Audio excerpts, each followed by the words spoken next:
Monsieur le Président, Madame la Ministre, Messieurs les ministres, Mesdames, Messieurs les rapporteurs, mes chers collègues, le rapport pour avis que j'ai présenté à la Commission de l'aménagement du territoire et du développement durable portait sur les crédits relatifs à la transition énergétique et au climat.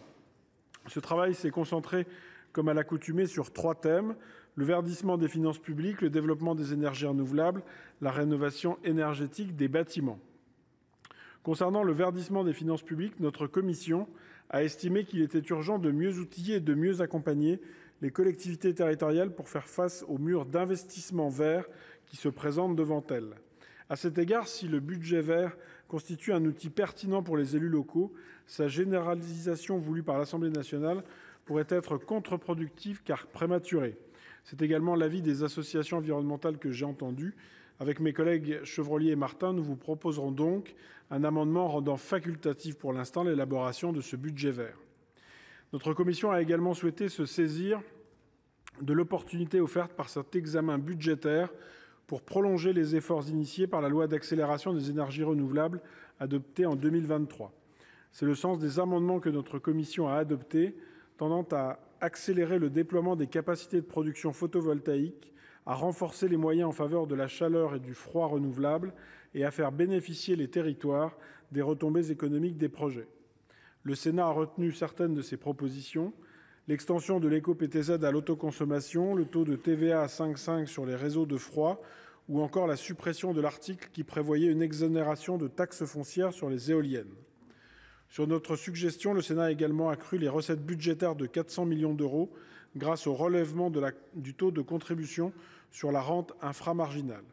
Nous vous proposerons de prolonger aujourd'hui cette dynamique et de profiter des marges financières ainsi dégagées par notre amendement sur la contribution sur la rente inframarginale en augmentant les moyens du fonds chaleur de 820 millions à 1 milliard d'euros, montant cohérent avec celui proposé par le récent rapport de la commission d'enquête sénatoriale sur la rénovation énergétique.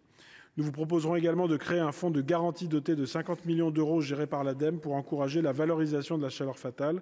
Nous relayons ainsi une recommandation faite par le secrétariat général à la planification écologique. Enfin, concernant la rénovation énergétique des bâtiments, nous constatons que la hausse annoncée des crédits découle pour partie d'une habile distorsion de périmètre. Ceci étant dit, la refonte de MaPrimeRénov' constitue un motif de satisfaction, mais des inquiétudes persistent. On peut par exemple craindre que le nombre d'accompagnateurs Rénov' disponibles sur le terrain soit insuffisant, ce qui pourrait entraver le déploiement des aides.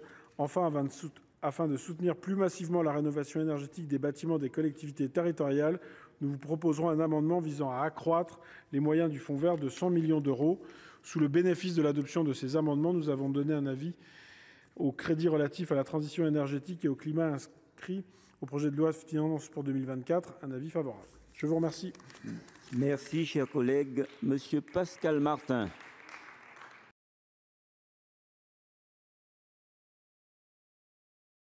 Merci, Monsieur le Président. En quelques mots, également cet amendement donc, sur le fonds vert. L'atteinte des objectifs énergétiques et climatiques de la France nécessitera le fléchage de 10 milliards d'euros supplémentaires d'ici à la fin de la décennie pour la rénovation énergétique du bâti public. Ça ferait en vitesse de croisière 1 milliard d'euros par an qui devraient être ainsi mobilisés localement. Or, le fonds vert prévoit environ 500 millions d'euros de crédits de paiement. Toutefois, cette action n'est pas seulement dédiée à la rénovation énergétique du bâti, puisque les crédits soutiennent également le tri à la source et la valorisation des biodéchets, ainsi qu'un soutien à la modernisation de l'éclairage public, par exemple. On peut donc craindre que le soutien de l'État soit insuffisant pour répondre aux besoins. C'est pourquoi, afin de soutenir plus massivement la rénovation énergétique des bâtiments des collectivités territoriales, le présent amendement vise donc à accroître les moyens du fonds vert de 100 millions d'euros en autorisations d'engagement et en crédits de paiement. Et puisque j'ai économisé 1 minute de mon temps de parole, j'imagine qu'avec un avis favorable de la Commission des finances, on pourra encore accélérer l'adoption de cet amendement.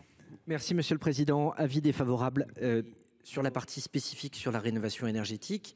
Sur les 2 milliards d'euros du fonds vert en 2023, 636 millions d'euros ont été fléchés vers la rénovation énergétique avec un gain moyen de 51%. L'enjeu des 500 millions supplémentaires, c'est d'être d'abord fléché vers les écoles, avec l'ambition que les 44 000 écoles de ce pays puissent bénéficier de crédits dans les années qui viennent. On considère qu'il n'y en a que 10% à l'heure actuelle qui sont à des niveaux satisfaisants en termes de rénovation énergétique. Et donc, ce programme de 500 millions sur 10 ans représente les 5 milliards d'euros qui s'ajouteraient à ceux qui sont déjà embarqués par l'actuel fonds vert pour arriver aux chiffres qui ont été donnés par M. Genet. Donc, indépendamment de la défense du dispositif gouvernemental par la rapporteure spéciale que je savoure, la façon dont nous avons défendu le principe, c'est bien celui-là.